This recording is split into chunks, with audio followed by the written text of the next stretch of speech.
아멘. 오늘 창세기 32장 하도록 하겠습니다.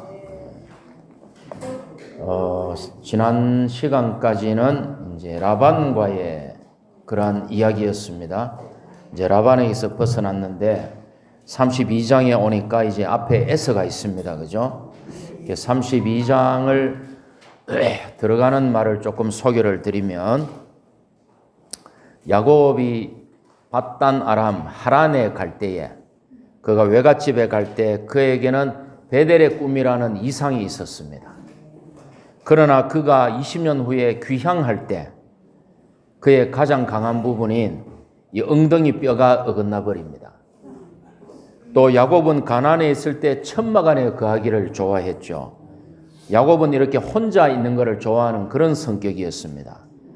25장 27절에 보면 아이들이 자라 에서는 숙련된 사냥꾼 들사람이 되었고 야곱은 조용한 사람이어서 늘 천막에 머물러 있었다. 야곱은 집에서 죽 끓이기를 좋아하고 혼자 조용히 바느질까지 했는지 모르겠지만 야곱은 내성적이고 조용한 사람이었습니다. 생각을 많이 하고, 에서는 육체를 쓰는 사람이에요. 몸을 움직이는 사람이었죠. 그러나 그가 밧단 아람에서 외갓집에서는 천막이 아닌 들판에서 고난을 받았습니다. 그러나 그는 혼자가 아니고 11남 1녀로 번성하였습니다.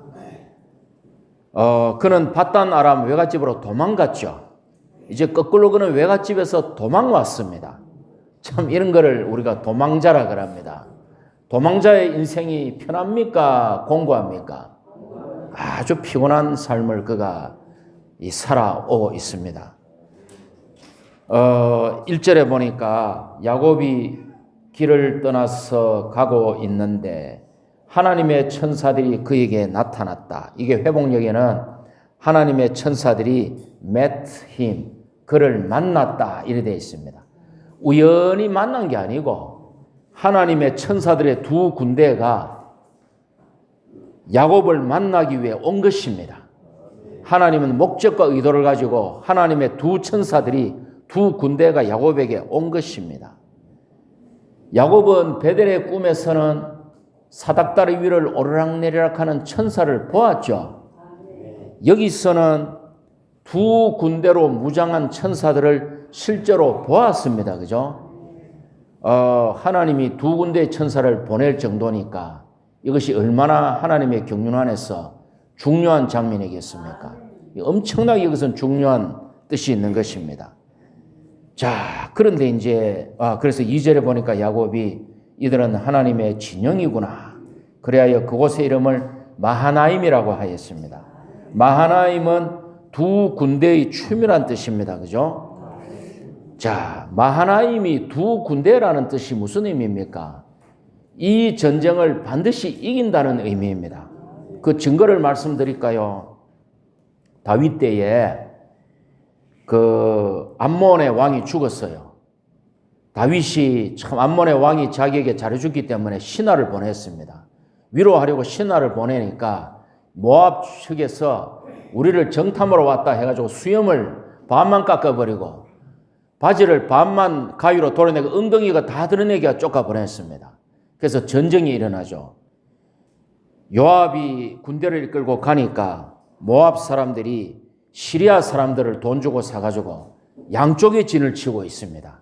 그러니까 요압이 뭐라 그럽니까? 자기 동생 아비스에게 우리가 두 군데로 나누어 시리아 사람들이 너무 강하면 너가 나를 도와야 한다. 암몬이 너가 감당하기에 너무 강하면 내가 돕겠다. 그 전쟁에서 승리합니다. 두 군데를 나누었다는 것은 둘은 간증의 숫자죠. 이것은 반드시 승리의 그것을 의미하는 것입니다. 술람미를 보고 뭐라 그럽니까? 너가 어찌하여 두 군데의 춤을 보듯 술람미를 바라보느냐? 두 군데가 춤을 추는 것은 뭐예요? 이미 승리했다는 것이죠. 그러니까 두 군데가 춤을 추고 있는 것입니다. 그래서 야곱이 이걸 보았다면은 마음 안에 걱정이 내려놓아져야 될까요? 계속 걱정해야 될까요? 계속 걱정해야 된다? 아니죠. 마음을 푹 안식해야 됩니다. 그러나 그렇게 되지 않았습니다. 그죠? 그렇게 되지 않았습니다. 7절에 보니까 뭐라 해놨습니까? 야곱은 너무나 두렵고 근심이 되어 자기와 함께한 양떼, 소떼, 낙타를 두 진영으로 나누었다. 너무나 야곱이 두려웠습니다. 두 군대를 만났는데도 에서가 400명을 이끌고 온다는 소리를 듣고 너무나 두려웠습니다. 자, 질문하겠습니다. 야곱이 라반에게 있을 때 라반이 10번 야곱을 속인 것이 이기겠습니까? 하나님의 축복이 이기겠습니까? 하나님의 축복이 이겼죠. 그러면 하나님의 두 군대가 이기겠습니까? 하나님의 천사의 두 군대가 이기겠습니까? 에서의 400명이 이기겠습니까? 두 군데가 이기죠. 야곱은 한번 체험했지만 여전히 7절에 보니까 너무나 두렵고 근심이 돼요. 이게 자기의 때를 모방하여 두 때로 나눈 것입니다. 그런데 우리가 야곱을 비난할 필요가 없는 것이 우리가 똑같습니다. 우리가 지나간 날들을 돌이켜보면 주님이 우리를 굶긴 적이 없고 집이 없어서 이슬 맞고 잔 적이 없고 옷이 없어서 헐벗은 적이 없는데도 여전히 우리에게 환경이 오면 어떻게 합니까? 근심하고 걱정하고 두려워합니다. 그러니까 우리가 야곱을 탓해서는 안 되는 거예요. 우리가 여전히 크게 벗어나지 못하는 사람입니다. 그래서 라반에게서 있었던 20년은 뭔가 지속적인 고난이었죠. 죽을 만큼의 고난은 아닌데 일정 강도로 그를 계속 고난을 가하는 이런 긴 시간의 환경이었다면 지금 임한 환경은 어떤 환경입니까? 너무나 두렵고 근심이 돼요. 이거는 온 일가족이 다 죽을 수도 있는 환경이에요. 온 일가족이 몰살당할 수도 있는 너무나 두렵고 큰 환경이 감당하기 어려운 환경이 온 것입니다. 그런데 여기서 그래 두 천사가 나를 지켜 나는 안식과 기쁨 가운데 있어 이러기 쉽지 않습니다. 정말 이러기 쉽지 않아요. 그런 사람이 있다면 벌써 휴거되었을 것입니다. 우리 자신을 폄하하는 것이 아니고 우리가 그렇게 약한 존재라는 것을 우리가 인정해야 하는 것이죠. 그래서 이제 참 우리가 그렇습니다. 기도하면서 두려워하고 기도하면서 우리의 방법을 행하고 이것이 우리의 한계입니다. 그러나 우리의 주님은 지혜로우신 분이시죠. 그분은 모든 것의 주권적인 하나님. 그래서 야곱은 사실은 이상을 붙잡고 모방하지 말았어야 하지만 그가 자기의 때를 두 때로 나누었습니다. 두 진영으로 나눈다고 에서가 마음 먹으면 안 죽겠습니까? 에서가 마음 먹으면 어릴 때부터 들에서 사냥을 하고 살은 이 전쟁의 정말 고수, 아주 좋은 표현입니다. 전쟁의 고수인데 두 때로 피한다고 되겠습니까? 안 되는 거죠. 한번 그래 도와주십시오. 고수, 아주 성하고 일치되니까 고수 딱 떠오르는 거예요. 자, 그래서 이제 야곱은 두 진영으로 나누고 기도합니다. 9절로서 12절에 야곱이 매우 좋은 기도를 합니다. 자, 야곱이 방법을 썼지만 두 진영을 나눠놓고 또 기도합니다. 그죠? 자, 9절에 보십시오. 야곱이 말하였다. 저의 조상 아브라함의 하나님, 아버지 이삭의 하나님, 저에게 너의 고향 친척으로 돌아가거라. 내가 너희를 잘되게 해주겠다라고 말씀하신 하나님, 꿈을 통해서 베델에서 또 브엘세바에서 말씀하신 하나님이 이렇게 말씀하신 하나님, 이 구절은 뭡니까? 야곱이 하나님의 약속의 말씀을 붙잡고 기도하였다. 이것은 굉장히 좋은 기도입니다. 말씀이 우리의 기도의 근거가 됩니다. 오늘 우리에게 일용할 양식을 주옵시며 주여 당신은 우리에게 이렇게 기도하라고 하셨습니다. 오늘 우리에게 일용할 양식을 영적으로 물질적으로 공급하여 주십시오. 이거 굉장히 좋은 기도입니다. 주님이 가르치신 기도입니다. 10절에는 뭐라 해놨습니까? 10절로 갈게요. 저는 주님께서 이 종에게 베푸신 모든 자애와 신실을 감히 받을 자격이 없는 사람입니다. 제가 지팡이 하나만 가지고 요단을 건넜는데 지금은 두 진영이나 이루었습니다. 자, 뭡니까? 첫째, 야곱은 자신이 자격 없음을 말합니다. 주님 앞에 자신을 낮추죠. 저는 자격이 없는 사람입니다. 근데 주님은 어떤 분입니까? 자애와 신실을 베푸신 주님. 하나님의 속성을 얘기합니다. 또 제가 두 때나 두 진영이나 이루었습니다. 하나님의 축복을 얘기합니다. 그죠? 우리는 자격이 없지만 주님은 자애와 신실이 가득하신 그런 인격의 하나님이시고 저를 축복하셨습니다. 굉장히 좋은 기도죠. 자, 11절로 가십시오. 11절은 우리가 약한 줄 그러시니까 함께 읽겠습니다. 시작. 에서의 손에서 저를 건져 주십시오. 형이 와서 저와 아이들과 아이들 어머니를 공격할까 두렵습니다. 자신의 상황과 필요를 위해 기도하죠. 이거 상당히 좋은 기도입니다. 너무 신령해가지고 나는 이런 기도 필요 없어. 그런 사람 있습니까? 그거는 신령한 게 아니고 조금 재고해 봐야 될 것 같아요. 어쨌건 12절로 가겠습니다. 주님은 내가 반드시 너를 잘되게 해주고 너의 씨가 바닷가의 모래처럼 셀 수 없이 많아지게 해주겠다라고 말씀하셨습니다. 주님의 말씀을 반복하지만 하나님의 경륜에 부합하는 기도입니다. 하나님의 뜻과 목적에 부합하는 기도입니다. 왜요? 씨를 언급했잖아요. 하나님은 이 씨를 통하여 성령의 축복을 가져오기를 원하고 성령을 영접한 사람들이 단체적인 표현을 얻기를 원하시는 하나님. 하나님의 경륜에 부합하는 기도입니다. 말씀을 붙잡고 기도하고 자신의 자격 없음과 하나님의 인격과 그분의 축복을 말씀드리고 우리의 필요를 고하고 하나님의 경륜에 부합하는 기도를 했습니다. 굉장히 좋은 기도를 드렸습니다. 자, 기도를 했으면 이제 어떻게 됩니까? 이제 기름 바람이 충만해. 뭐 걱정할 필요 없어. 할렐루야, 아멘. 주님은 천 가지 만 가지 방법을 갖고 계셔. 정말 그래 되길 사모합니다, 저도. 그래 되길 저도 그런 어떤 경지에 이르기를 사모합니다. 그런데 야곱은 이제 13절에 어떻게 합니까? 그곳에서 밤을 지냈습니다. 밤을 지내고는 자기가 가진 것 중에서 에서에게 줄 선물을 고릅니다. 선물을 고르는데, 자, 그러니까 어떻습니까? 자기의 천사의 이상을 본 후에 자기의 재산을 두 대로 나누었습니다. 그 다음에 하나님의 약속에 근거한 기도를 했습니다. 그리고 나서 또 선물을 준비합니다. 선물을 5종류를 나눕니다. 14절에 보십시오. 다 쌍이죠. 암염소, 수렴소, 한 무리. 두 번째는 뭡니까? 암양, 수량, 한 무리. 세 번째는 암낙타와 그들의 새끼. 네 번째는 암소와 황소. 다섯 번째는 암나귀와 수나귀. 근데 요 선물을 자세히 들여다보면 뒤로 갈수록 비쌉니다. 뒤로 갈수록 비싼 선물이에요. 왜 그런가 하면 욥기에 요게 나와요. 욥기에 욥의 재산을 열거한 거고 욥기 마지막에 욥이 2배로 축복을 받았을 때 요 순서로 선물을 그의 재산을 언급합니다.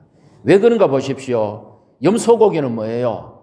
염소에게서 고기도 나오고 젖도 나오죠. 가죽도 나오는데 염소가 작아서 가죽이 크게 이렇게 어쨌건 꿰매서 써야 되겠죠. 그죠? 염소보다는 양이 비쌉니다. 양털이 나오잖아요. 양고기도 나오고 양의 젖도 나오잖아요.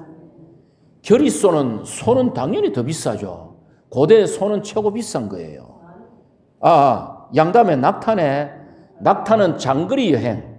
요즘 말로 치면 뭐라 하면 추레라, 트럭, 장거리 여행에 짐을 싣고 갑니다. 그 다음에 소는 고대 최고 살코기, 가죽, 이 좋은 거죠. 그 다음에는 나귀는 뭡니까? 집안에서 부려먹는 거, 작은 포크레인, 작은 오토바이, 또 짐 실는 역카 다 되죠. 여기에 재산 순서로 되어 있는 거예요. 그 야곱이 아주 머리가 비상하죠.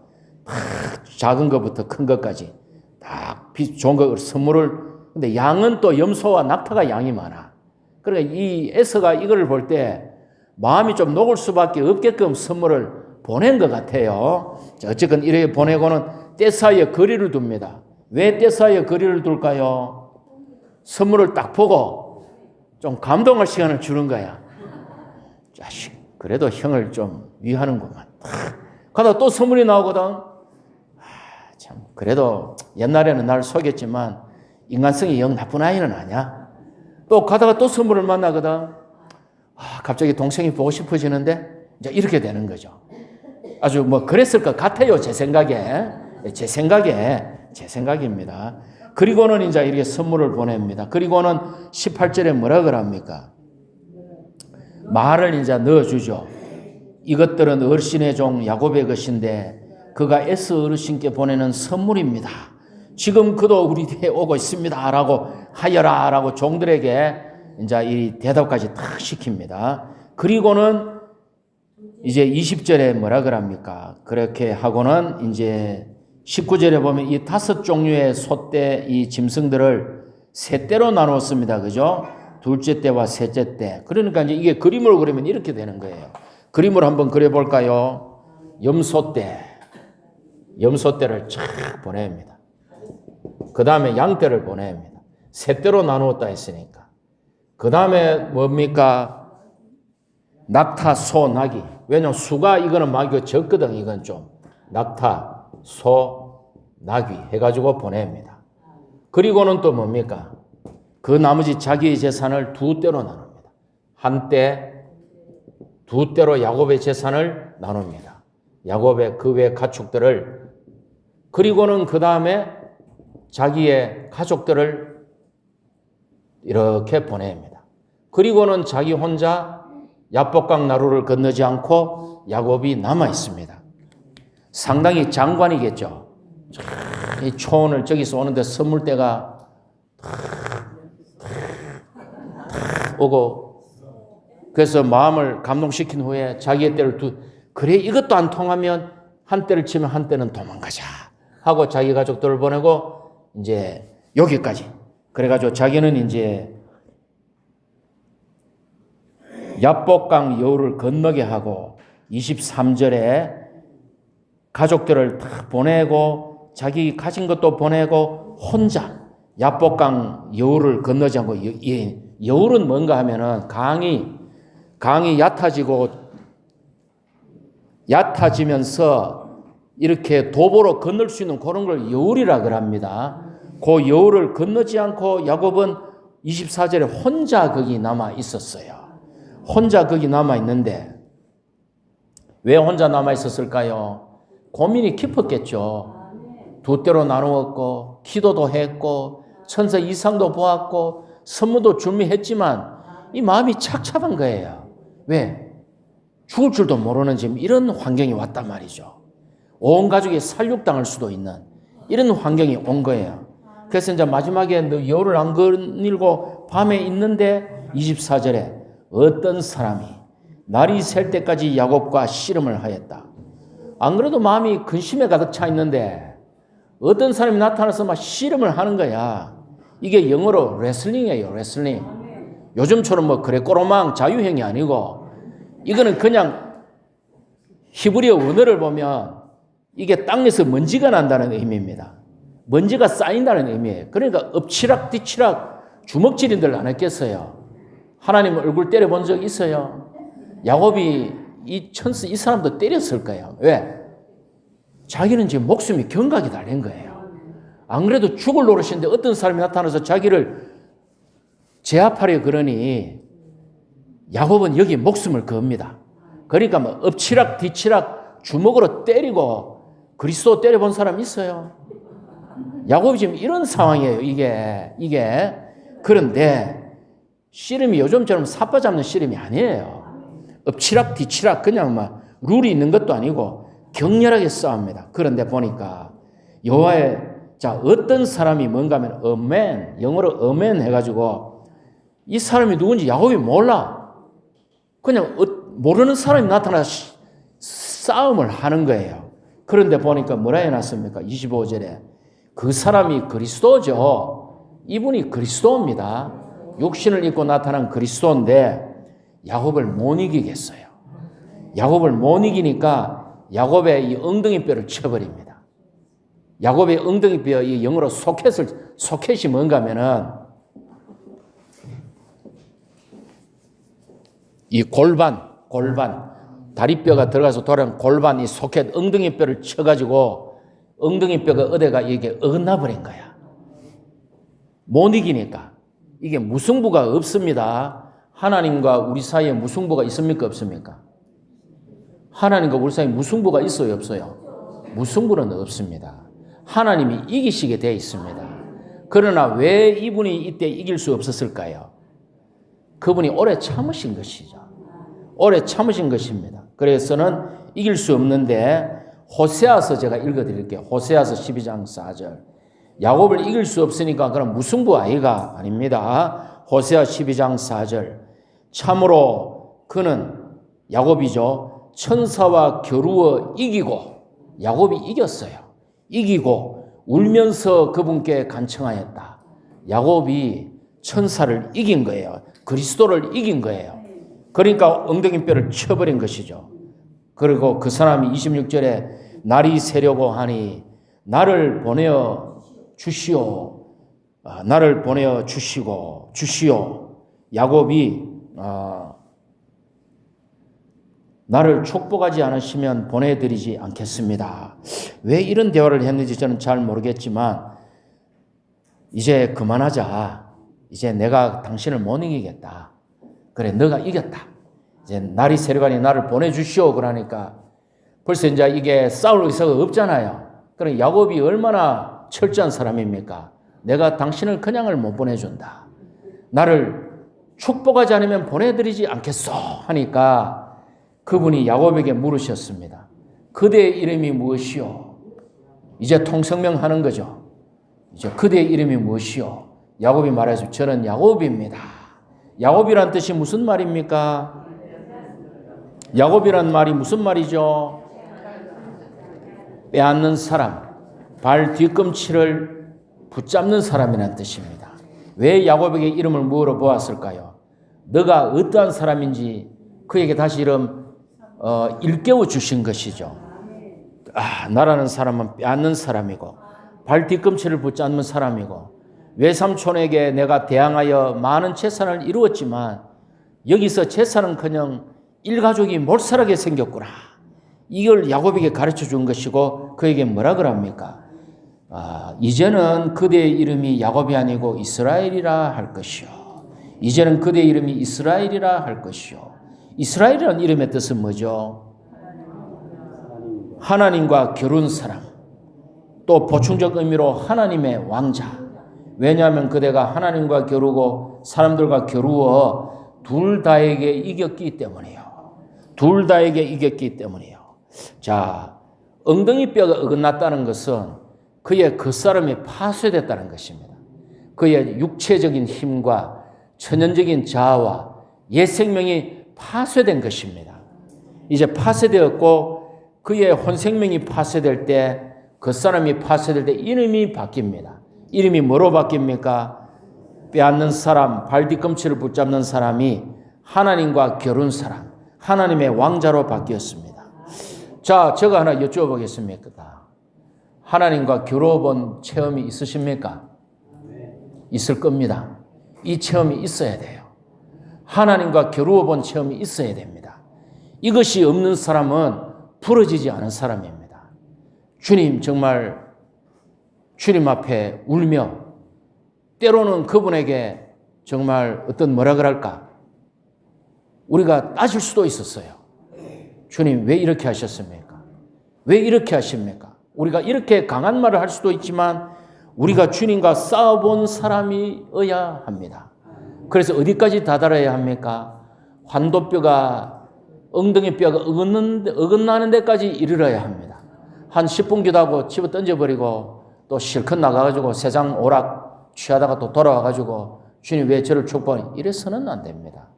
우리가 어떤 시간을 그분께 할애하여 주님과 정말 겨룰 정도로 그분께 나가본 체험이 있어야 되겠죠. 우리의 환도뼈가, 우리의 엉덩이 뼈가 정확하게 엉덩이 뼈가 어긋날 때까지 우리가 주님의 다루심이 있어야 됩니다. 그럴 때 이 사람이 하나님의 왕자가 됩니다. 이 사람에게서 하나님의 통치가 나옵니다. 이 사람에게서 하나님의 축복이 흘러나옵니다. 이런 사람이 되어야 돼요. 자, 그 결과 28절에 그대 이름은 이스라엘이요. 왜냐하면 그대가 하나님과 겨루고 사람과 겨루어 회용 영어로 보면은 둘 다에게 이겼기 때문이요. 이때 야곱이 알은 거예요. 아하, 이분이 하나님이구나. 이거를 야곱이 이때 깨달았을 거예요. 아, 지금 이분이 하나님의 천사구나.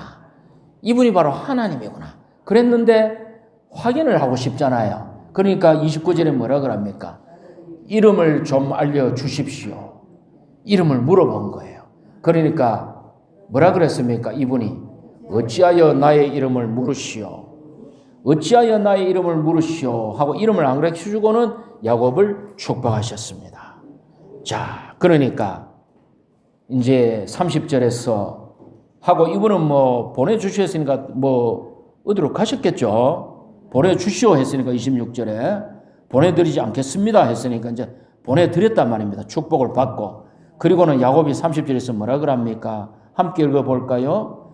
야곱은 내가 얼굴을 마주대하고 하나님을 보았는데도 내 생명이 보존되었구나 라고 말하며 그곳의 이름을 브니엘이라고 하였다. 브니엘은 하나님의 얼굴. 야, 20년간의 다루심이 그냥 20년간의 다루심이 아니고 이 순간에 그의 엉덩이 뼈가 어긋남으로써 20년의 다루심 더하기 이 사건이 야곱을 그 사람을 파쇄시켜버립니다. 그리고 그가 겉으로는 당장 표가 나지 않지만 그의 속 생명은 완전히 인격이 바뀌어 버립니다.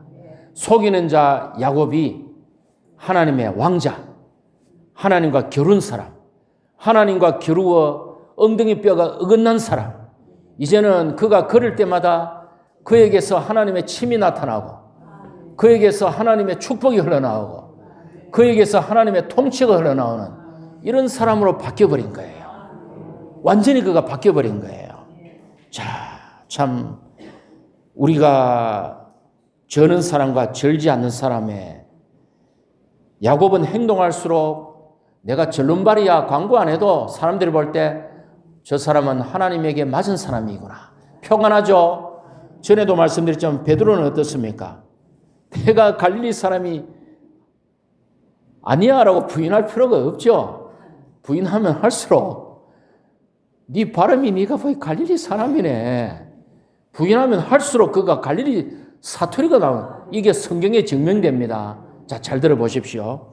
마태복음에서 마가복음에서 누가복음에서 요한복음에서 베드로가 4번 다 부인한 장면 4군데 다 나오는데 마태복음과 마가복음과 누가복음 3군데에서 너도 예수와 함께 있었다. 아니다. 아니야. 너도 예수와 함께 있었다. 아니다. 2번째 이렇습니다. 3번째 어떤 줄 아세요? 너가 갈릴리 사람이네 이랍니다. 왜? 2번 주님을 부인하니까 그의 어투가 갈릴리 사람인 거예요.